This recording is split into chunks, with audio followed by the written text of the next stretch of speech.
আমার রবি বলবেন লিমানিল মুলকুল ইয়াউম, আজকে ক্ষমতা কার? কোনো আওয়াজ নাই, উত্তর দেওয়ার মতো জীবিত কোনো সত্তা নাই, ফলে কেউ উত্তর দিতে পারবে না। আল্লাহ নিজেই প্রশ্নের উত্তর দিয়ে বলবেন লিল্লাহিল ওয়াহিদিল কাহ্হার, একচ্ছত্র অধিপতি ক্ষমতার মালিক আল্লাহ ছাড়া কারোর জন্য কোনো ক্ষমতা নাই। চিল্লায় বলেন ঠিক কি না? তাহলে আর রহমান আর রাহিমের পরে আমরা জানলাম আমার আল্লাহর আরেকটা সুন্দর গুণবাচক নাম হচ্ছে আল মালিক। কি নাম? আল মালিক, মানে দ্য কিং, রাজাধিরাজ, সব রাজার বড় রাজা, মহারাজা। এরপরে 4 নম্বরে আল্লাহ বললেন আল কুদ্দুস, তিনি হলেন আল কুদ্দুস। আল কুদ্দুস মানে হচ্ছে অতি পবিত্র, মহাপবিত্র, the most holy, the absolutely pure, যার কোনো খুঁত নাই।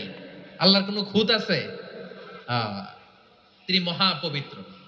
আল্লাহর পবিত্রতা যখন আমরা বর্ণনা করি আল্লাহ খুশি হয়ে যান, কারণ তার সত্তার একটা বৈশিষ্ট্য হচ্ছে তিনি আল কুদ্দুস। বারোয়াখালীবাসী আল্লাহর নামটা একটু জপেন না, বলেন আল কুদ্দুস, সবাই আওয়াজ করে আল কুদ্দুস।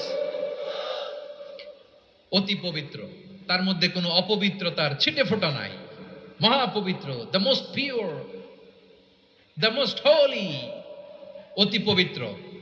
ফেরেশতারা বলেছিল আল্লাহ আপনি মানুষ কেন বানাবেন? নাহনু নুসাব্বিহু বিহামদিকা ওয়া নুকদ্দিসু লাক, এই যে নুকদ্দিসু কুদ্দুস পাইছেন? তারা বলেছিল আল্লাহ মানুষ কেন বানাবেন? মারামারি করবে, আমরাই তো ভালো, আমরাই আপনার মহিমা বর্ণনা করি, আমরাই আপনার পবিত্রতা বর্ণনা করি। নুকদ্দিসু লাক, তার মানে আল কুদ্দুস। আবার আমার নবী, বিশ্ব নবী যখন সিজদায় লুটিয়ে পড়তেন, আম্মা জানা এসে বলেন আমরা তো সিজদার মধ্যে সুবহান রাব্বিয়াল আলা বলেই শেষ, কিন্তু বিশ্বনবী তাহাজ্জুদের নামাজে, নফল নামাজে, সুন্নত নামাজে 3 বার সুবহানা রাব্বিয়াল আলা তাসবিহ পড়ার পরে তিনি পড়তেন সুবহুন কুদ্দুসুন রাব্বুল মালাইকাতি ওয়ার রূহ। সুবহ কুদ্দুস রব্বুল মালাইকাতি ওয়ার রূহ। সিজদায় লুটিয়ে পড়ে বিশ্বনবী এই দোয়াটা পড়তেন। নফল নামাজে, সুন্নাত নামাজে কিংবা তাহাজ্জুদের নামাজে সুবহানা রাব্বিয়াল আলার পরে কি পড়তেন? সুবহুন, আওয়াজ করে বলেন সুবহুন কুদ্দুসুন রব্বুল মালাইকাতি ওয়ার রূহ। মানে আল্লাহ আপনি প্রশংসিত, আল্লাহ আপনি অতি পবিত্র, আপনি সব ফেরেশতা কুলের রব, ফেরেশতাদের সরদার জিবরাইলের রব। সুবহানাল্লাহ। আজকে থেকে পড়বেন সিজদায়? হ্যাঁ, বারোয়াখালীবাসী পড়বেন নাকি? হুজুর নামাজে তো পড়ি না। হ্যাঁ, এরকম নফল নামাজে, তাহাজ্জুদের নামাজে, সুন্নত নামাজে সিজদার যে তাসবিহ সুবহান রাব্বিয়াল আলা 3 বার পড়ার পরে আমার ভাইরা, মহিলা প্যান্ডেলে আমার যে মায়েরা বোনেরা আছে, আজকে তো রেকর্ড হয়ে যাবে, কালকেই ভিডিও পেয়ে যাবেন। 3 বার সুবহান রাব্বিয়াল আলা পড়ার পরে পড়বেন সুবহুন কুদ্দুসুন রব্বুল মালাইকাতি ওয়ার রূহ। পড়বেন তো ইনশাআল্লাহ? আবার বিশ্বনবী বলেন ইন্নাল্লাহা তাইয়্যিব লা ইয়াকবালু ইল্লা তাইয়্যিবা, আল্লাহ পবিত্র, পবিত্রতা ছাড়া তিনি কিছু গ্রহণ করেন না, অপবিত্র কোনো কিছু আল্লাহ গ্রহণ করে না।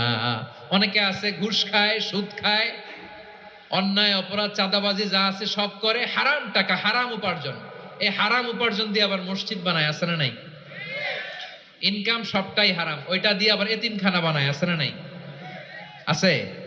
ওইটা আল্লাহ কবুল করবে না, কারণ আল্লাহ নিজে পবিত্র, পবিত্র না হলে কিছুই অ্যাকসেপ্ট করেন না। সুবহানাল্লাহ পড়েন।